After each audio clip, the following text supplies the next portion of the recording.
Hello my dear friends.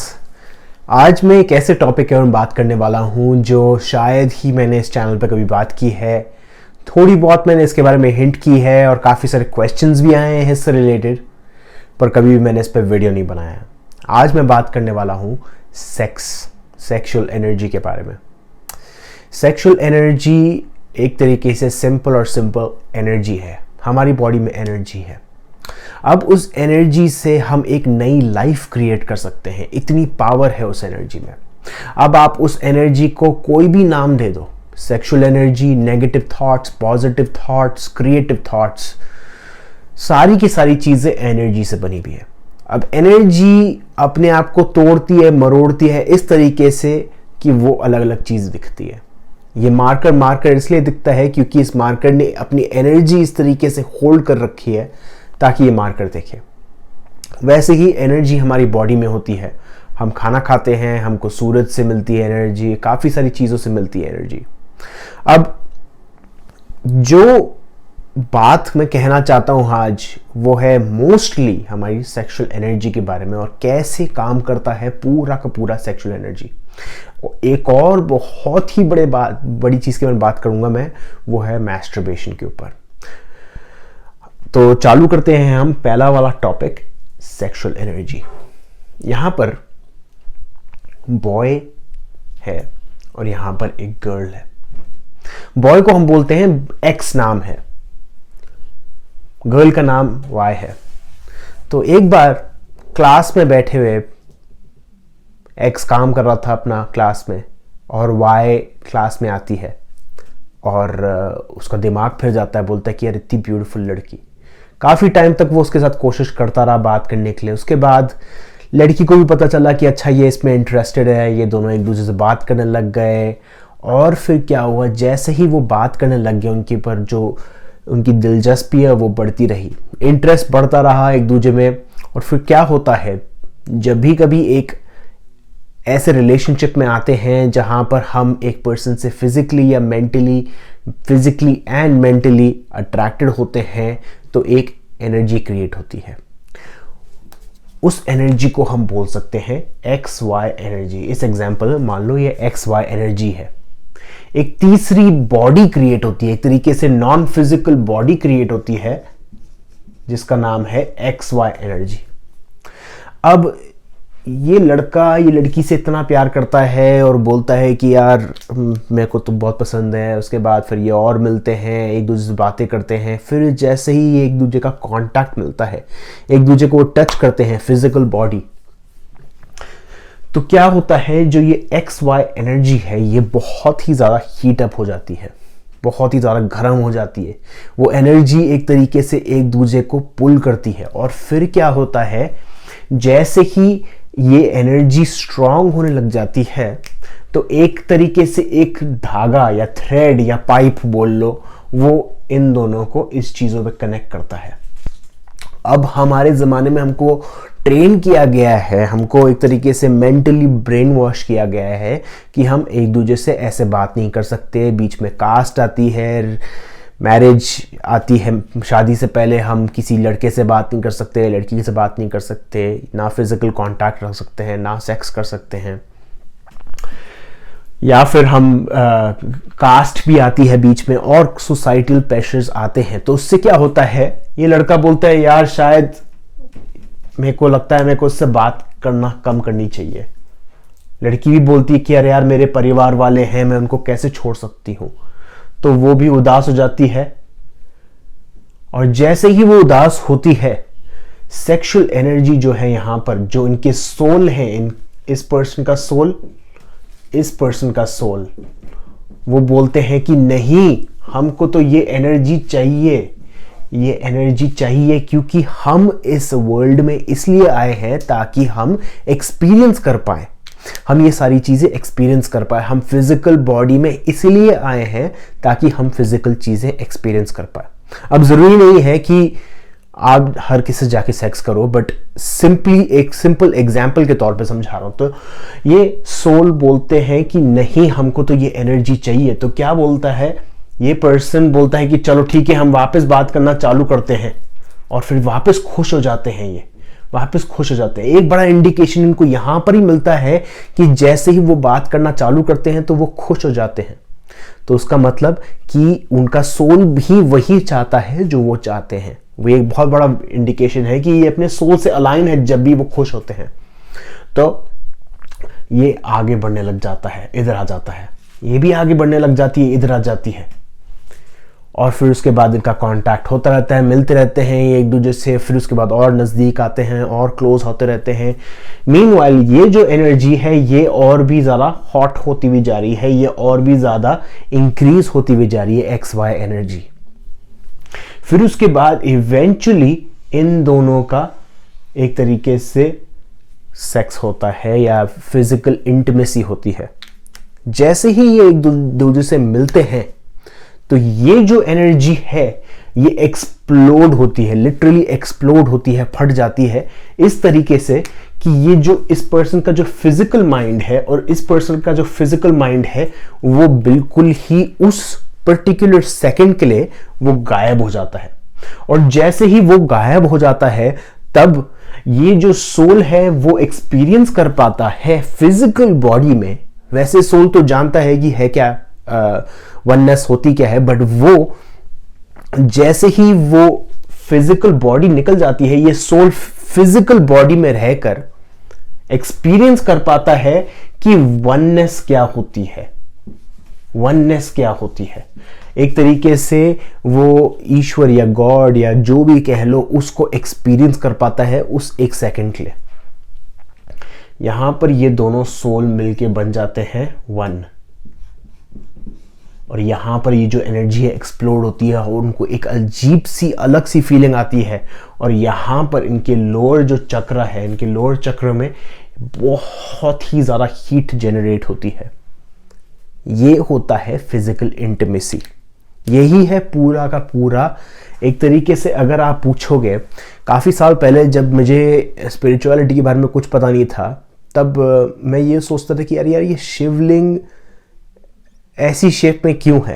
मतलब हम कभी सोचते हैं कि ऐसा क्यों है, और कभी कोई बताता है अरे इसका मतलब यह है कि क्रिएशन ऑफ यूनिवर्स, बट वो चीज़ कभी मेरे पल्ले नहीं पड़ी। अच्छा क्रिएशन ऑफ यूनिवर्स है, बट हम ऐसे नंगी फोटोज क्यों लगाएंगे। जो शिवलिंग है एक तरीके से पीनस है और वेजाइना है, वो उसकी पूजा क्यों कर रहे हैं हम। बट वो उसकी पूजा नहीं कर रहे, हम उसको सिंबलाइज कर रहे हैं कि जब कभी आप उस मोमेंट पे होते हैं, वो मोमेंट जो है वो वननेस मोमेंट है। वो वननेस मोमेंट एक तरीके से आप कैसे भी अचीव कर सकते हो, जरूरी नहीं है सेक्स के तौर पे करो। कई सारे लोग कुंडलिनी अवेकनिंग ब्रीदिंग करते हैं, ब्रीदिंग प्रैक्टिस करते हैं, मेडिटेशन से भी हो सकता है, पर वो एक तरीके से सिंबलाइज करता है, वो एक फॉर्म ऑफ वननेस है। ऐसे बहुत सारे तरीके हैं आप कर सकते हो। तांत्रिक सेक्सुअल प्रैक्टिसेस भी होती है जिसमें आप अलग अलग तरीके से उस चीज़ को अटेन कर सकते हो। तो ऐसे करके बनती है वननेस। अब यहां पर आते हैं बहुत ही बड़े क्वेश्चन के ऊपर, और काफ़ी सारे जो लोग हैं यंगस्टर्स, जो स्पेशली मेन, जो काफ़ी ज़्यादा पॉर्न देखते हैं, काफ़ी ज़्यादा सोशल मीडिया पे, इंस्टाग्राम पे बहुत ज़्यादा सेक्सुअली स्टिम्युलेटेड होते हैं, तो उनके लिए ये स्पेशल मैसेज है। देखो, सेक्स खराब नहीं है, सेक्स बिल्कुल अच्छी चीज़ है, हेल्दी है। इवन मैस्टरबेशन भी खराब नहीं है, पर प्रॉब्लम आती है तब जब आप किस लिए करते हो मैस्टरबेशन, अपनी कोई फीलिंग को सप्रेस करने के लिए। ये बहुत ही इंपॉर्टेंट चीज़ है। अगर आप अपनी फीलिंग को सप्रेस करने के लिए कोई सी भी एक्टिविटी करते हो, कोई सा भी एडिक्शन करते हो, तो वो जानो कि उसके पीछे बहुत ही बड़ा एक तरीके से पेन है। उस पेन को छुपाने की कोशिश कर रहे हो आप। अब सेक्सुअल एनर्जी जो है एक तरीके से इंटिमेसी से चलती है। इंटिमेसी मतलब एक तरीके से नज़दीक दो पार्टनर का फिजिकल होना और लव होना उन दोनों के बीच में, वो बहुत ज़रूरी है। अगर वो लव नहीं है, जैसे कि हम पॉर्न में देखते हैं, लव है नहीं बट वो सेक्सुअली इंटरकोर्स कर रहे हैं या सेक्सुअल एक्टिविटीज़ कर रहे हैं, तो उसमें वो वननेस अटेन नहीं हो पाती फुल तरीके से। कुछ हद तक हो पाती है बट वो फुल तरीके से नहीं हो पाती। तो क्या होता है, जब कभी आप इंटीमेसी को गायब कर देते हो और आप वो क्रिएटिव एनर्जी, जो ये एनर्जी आपको आपकी बॉडी में होती है, पहली बात तो आपकी बॉडी में जो एनर्जी है उसको आप रीजेनरेट कर सकते हो और ऑटोमेटिकली आपकी बॉडी रीजेनरेट करती है उस एनर्जी को। बट एक टाइम पे इतनी ही एनर्जी रहती है आपकी बॉडी में जितनी आप यूज कर पाओ। तो क्या होता है, जब भी कभी आप ये क्रिएटिव एनर्जी को आइडियाज के लिए यूज कर सकते हो, अपनी लाइफस्टाइल के लिए यूज कर सकते हो, एक क्रिएशन ऑफ बेबीज पैदा कर सकते हो उस एनर्जी से, काफी सारी चीजें कर सकते हो उस क्रिएटिव एनर्जी से। पर अगर आप उसको रिलीज कर देते, अगर आप उसको निकाल देते हो उस एनर्जी को विदाउट इंटीमेसी, तो वो आपके लिए अच्छी नहीं है। अब करते होंगे, रेगुलरली करते होंगे या कभी कभी करते होंगे, उससे कोई फर्क नहीं पड़ता। अगर आप कभी कभी करते हैं तो करिए, कोई प्रॉब्लम नहीं है। रेगुलर करते हैं तो कभी तभी भी कोई प्रॉब्लम नहीं है। बट एज लॉन्ग एज उसमें इंटीमेसी इन्वॉल्व हो, वो बहुत ज़रूरी है। इंटीमेसी एक तरीके से आती है जब कभी हम फुल्ली प्रेजेंट होते हैं। देखो, जब भी कभी हम ये रेगुलर सेक्स करते हैं, हम आते हैं फुल्ली प्रेजेंट मोड में आते हैं। पर यहाँ पर क्या हो रहा है, जब हम कभी पॉर्न देखते हैं, हम क्या करते हैं, हम जो प्रेजेंट मोमेंट है उससे गायब होने के लिए, उससे हट कर, उससे अलग होने के लिए हम कर रहे हैं वो चीज़, उसको दबाने के लिए कर रहे हैं। हमको प्रेजेंट मोमेंट में नहीं जीना, इसलिए हम वो चीज़ कर रहे हैं। तो उसका बिल्कुल उल्टा फायदा उठा रहे हैं। अब हथौड़े से आप एक तो कील को मार सकते हो या अपने सर पे मार सकते हो। तो हथौड़ा आप कुछ भी कर सकते हो, या तो कंस्ट्रक्शन कर सकते हो या किसी का मर्डर कर सकते हो। टूल्स होते हैं, आप टूल्स को कैसे भी यूज करो। अब इसलिए काफ़ी ज़्यादा फेमस है नो फैप। काफ़ी सारी चीज़ें हमारी ऑनलाइन कम्युनिटी पे, रेडिट पे, हर किधर लोग बोलते हैं कि नो फैप अच्छा है, ये अच्छा है।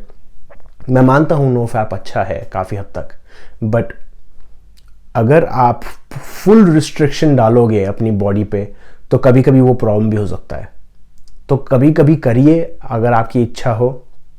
नहीं करना तो मत करिए। इसमें कोई भी हार्ड एंड फास्ट रूल नहीं है, जो आपको सूटेबल लगे आप करिए। बट सबसे इंपॉर्टेंट चीज़ ये है कि आपकी इंटीमेसी होनी चाहिए उस चीज़ में। सो नेपोलियन हिल की एक बुक है जिसका नाम है थिंक एंड ग्रो रिच। बहुत ही फेमस बुक है। उसमें लास्ट चैप्टर है सेक्सुअल ट्रांसम्यूटेशन। सेक्सुअल ट्रांसमिटेशन क्या बोलता है कि उसमें एक्चुअली लिखा हुआ नहीं है कि कैसे करते हैं अपनी जो सेक्सुअल एनर्जी उसको कैसे हम ट्रांसफर करते हैं हमारे आइडियाज़ में। उसमें बताया नहीं है उस बुक में, बट उसमें बोला है कि अगर आप वो यूज़ करोगे तो आपकी बेनिफिट के लिए होगा। नेपोलियन हिल इसलिए नहीं लिख पाए थे इस चीज़ के बारे में बहुत ज़्यादा, क्योंकि ये बुक लिखी गई थी 1945 में। अब उस टाइम पे ये चीज़ इतनी पॉपुलर नहीं थी और इस चीज़ को बिल्कुल गलत माना जाता था। आज के टाइम पे हम फिर भी लिख सकते हैं, बट उस टाइम पे उन्होंने ये एटलीस्ट ये चैप्टर इंक्लूड किया, वही बहुत बड़ी बात है। तो उस चैप्टर में उन्होंने बोला कि काफ़ी सारे जो रिच लोग हैं, सक्सेसफुल लोग हैं, काफ़ी सारी चीज़ें ये हर बार अपनी जो सेक्सुअल एनर्जी है उसका फ़ायदा उठाते हैं, उसको ट्रांसम्यूट करते हैं, उसको ट्रांसफ़र करते हैं एक तरीके से अपने आइडियाज़ में, अपने बिजनेस प्रोजेक्ट्स में, अपनी सक्सेस में।